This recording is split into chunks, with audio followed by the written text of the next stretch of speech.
Warning! Kinda Murdery contains adult themes, explicit language, and descriptions of violence. It is not suitable for anyone, and we recommend you stop listening now.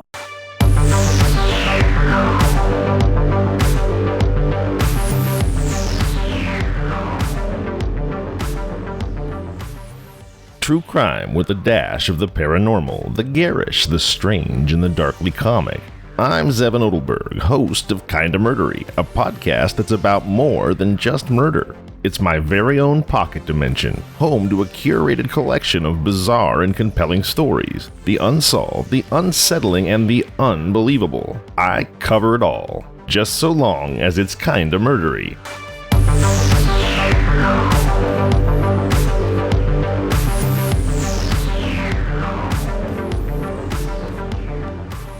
That's right, just like it says in the intro, this is Kinda Murdery. I am Zevin Odelberg, and I am also very happy that you're here. Let's get straight to it. I got something to read to you, and we're going to talk about it a little bit. This from the Coshocton Morning Tribune. Coshocton is a city in Ohio. On Thursday, December 28th, 1916. Headline, New Jersey Inn.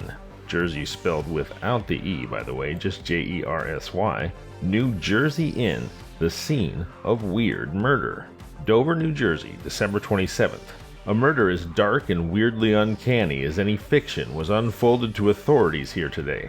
The story is 3 days old, but has been kept locked up in the breast of a country hotel keeper and a coroner. Thomas W. Murphy, spelled M-O-R-F-E-Y, but it's Murphy, proprietor of the Lake Denmark Hotel, was awakened on Christmas Eve by a scratching outside his door. He opened it, and on the floor of the hallway lay his housekeeper, Lillian Green. She was moaning painfully. She was stark naked, and on her body were blotches of terrible burns. "Why, you're all burned," said Murphy. "No, just scorched," she said, and died.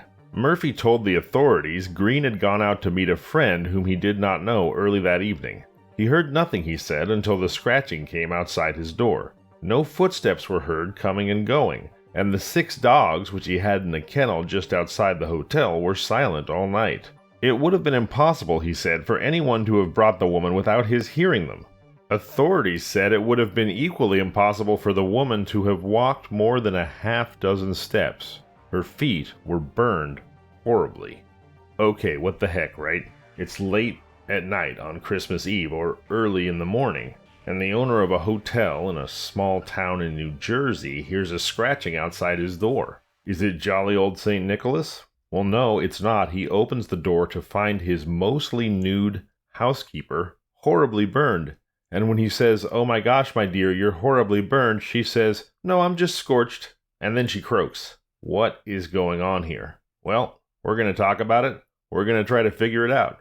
So please do join me as we together uncover what truths we can and solve what mysteries we may. Kinda Murdery's investigation of the truth behind the mysterious burning of the Hotel Denmark's housekeeper starts now.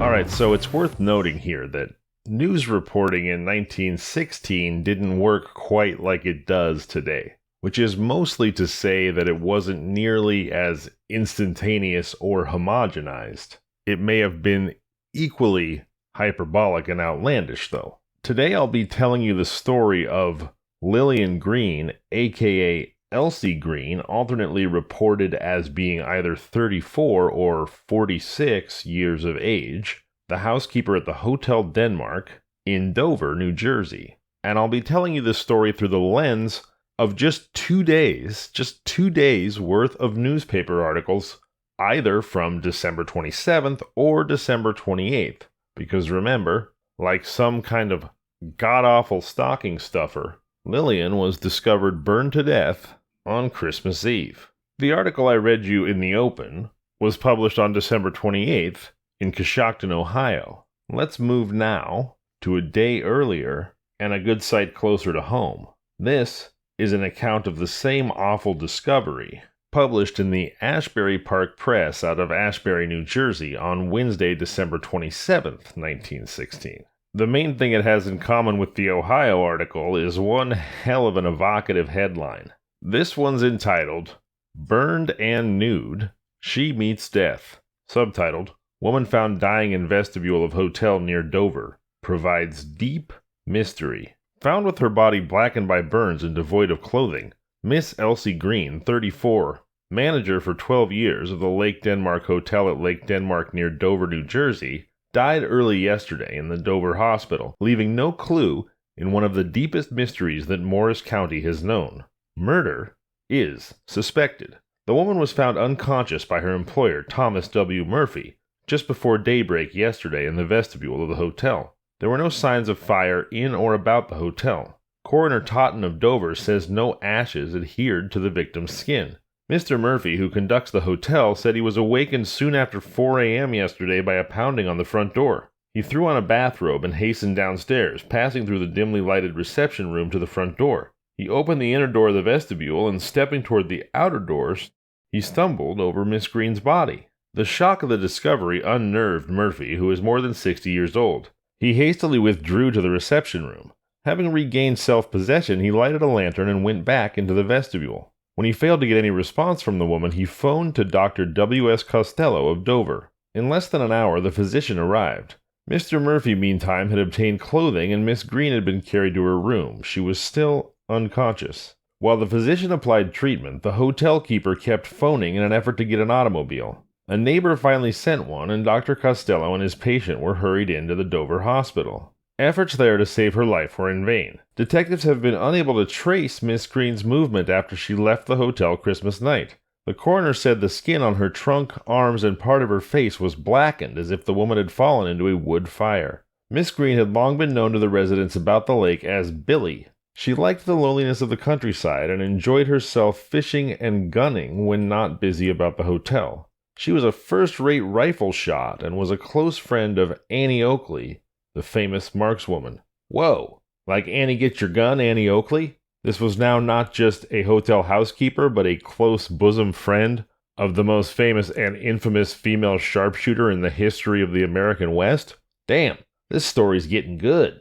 I mean, I hope you guys can take these sorts of caveats for granted, but obviously the events occurring in the story are terrible, but the details are getting juicier. I mean, already pretty juicy. Mysteriously burned to death naked woman knocking on the door on Christmas Eve, and now she turns out to be a sharpshooter and a friend of Annie Oakley. My. But what the heck happened to her, and how did she end up outside the boss's door? If you'll recall, in the first article, when Murphy commented on her burns, Green was said to reply, I'm just scorched, and then she died on the spot. And Murphy was truly flummoxed because there was no way somebody could have entered the hotel without him hearing, but apparently her feet were so badly burned there was no way she could have walked herself to his front door either. And now in this next telling of the story, which was actually published a day earlier than the first one I read, but remember, it was published in the local newspaper and there was no internet yet, so it makes some sense that nearby Ashbury Park, New Jersey would have the story before they got it in Ohio. But in this story you just heard, she doesn't even die at the hotel, let alone right after uttering the famous I'm just scorched words. No, she hangs on and then is taken by the neighbor's car to the hospital and dies there.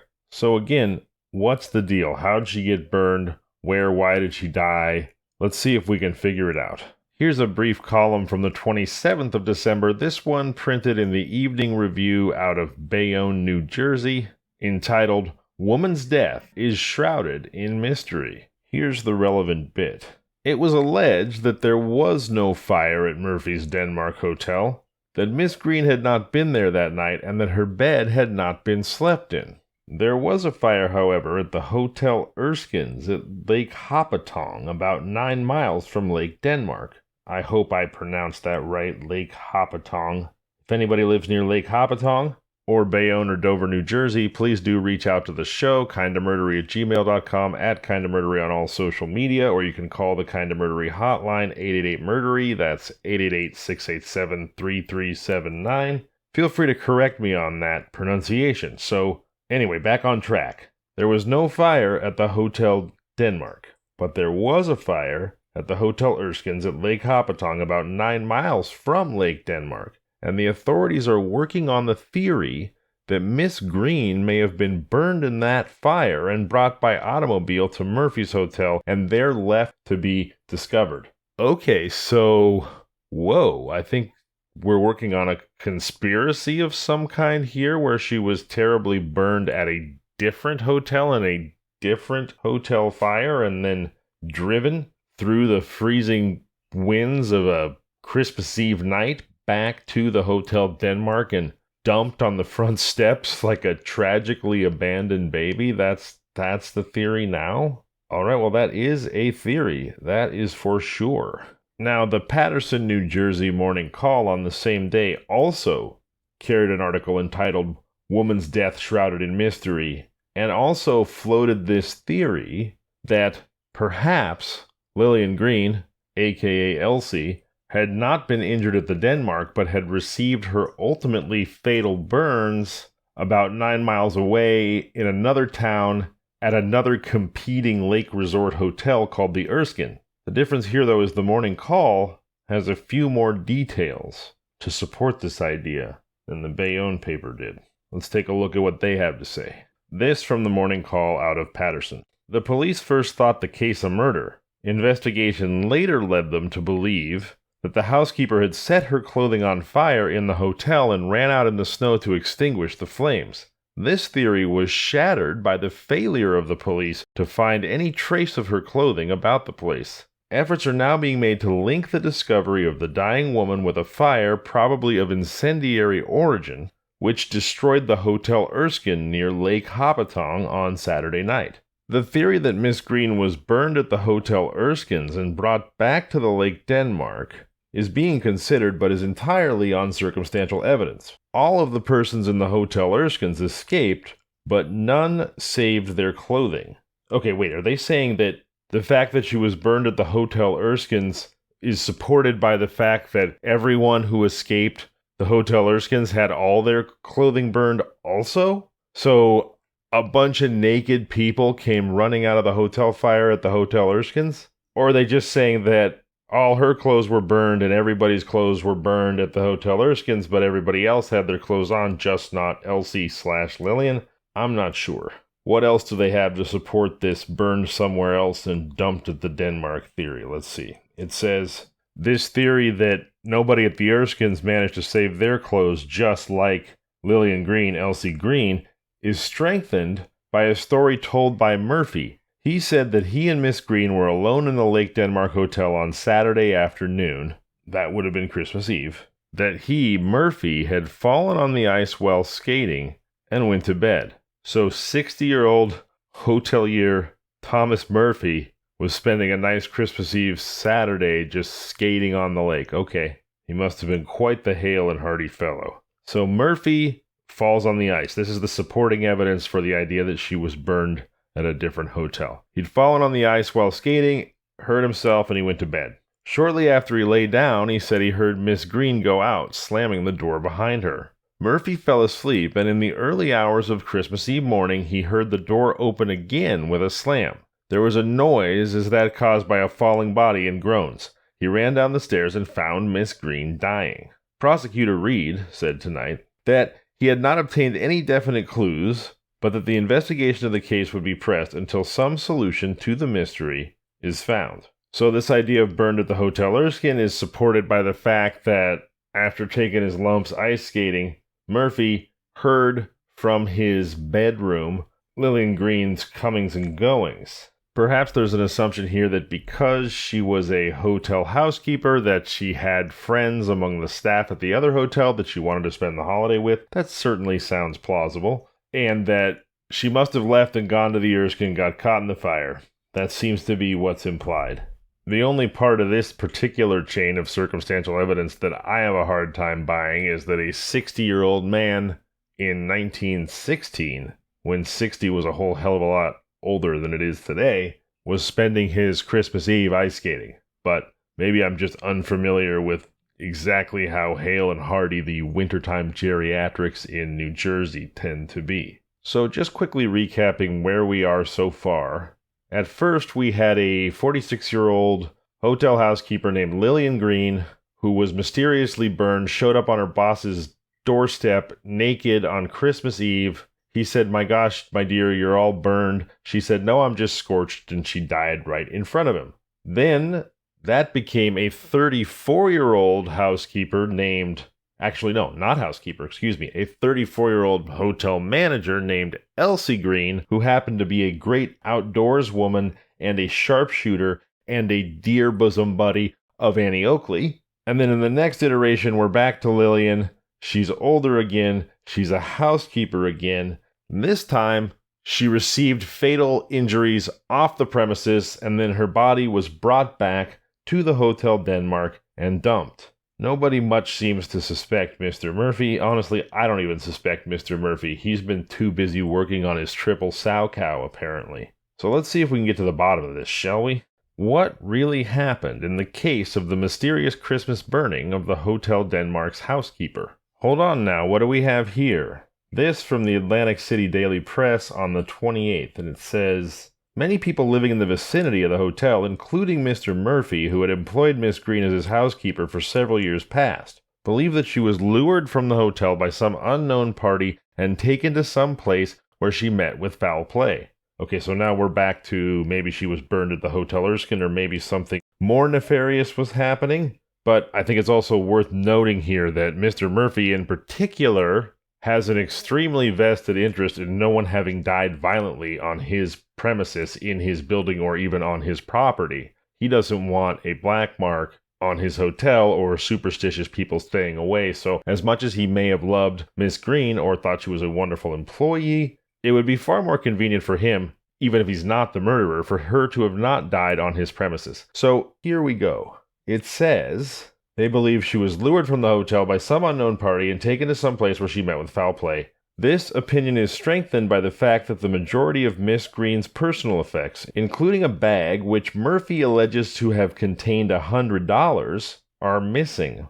Oh, the plot thickens. By the way, $100 in 1916 was almost $2,800, almost $3,000 today, so not an insignificant amount of money for a housekeeper to be carrying around with her. It also says here that apparently Miss Green had told several persons who were guests of the hotel that she had received an invitation from a brother who resided in Newark to spend the holidays in that city. But so far, no trace of her brother has been found. What? She was murdered by her brother for the $100? Then her clothes were burned off her and he drove her back to her place of employment and dumped her body there on Christmas Eve? Is that what they're saying? Goodness gracious. It seems to me that all the reporters on this case are just banking on the basic assumption that no one who reads their article has read anything else about the case up to that point. And something that's pretty remarkable about that particular assumption is, as I mentioned at the top of today's episode,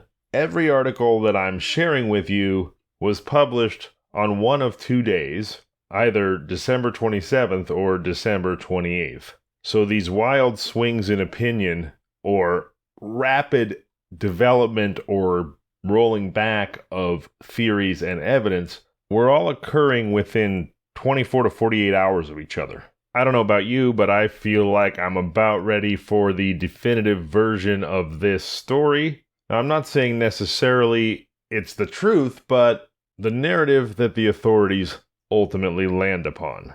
And for that, I'm going to return to the Paterson, New Jersey morning call on Thursday, December 28th, 1916, and the headline, Miss Green died, accidental death. Clothing took fire from lighted candle in her bedroom, street clothes found, shoes and other apparel were in hallway.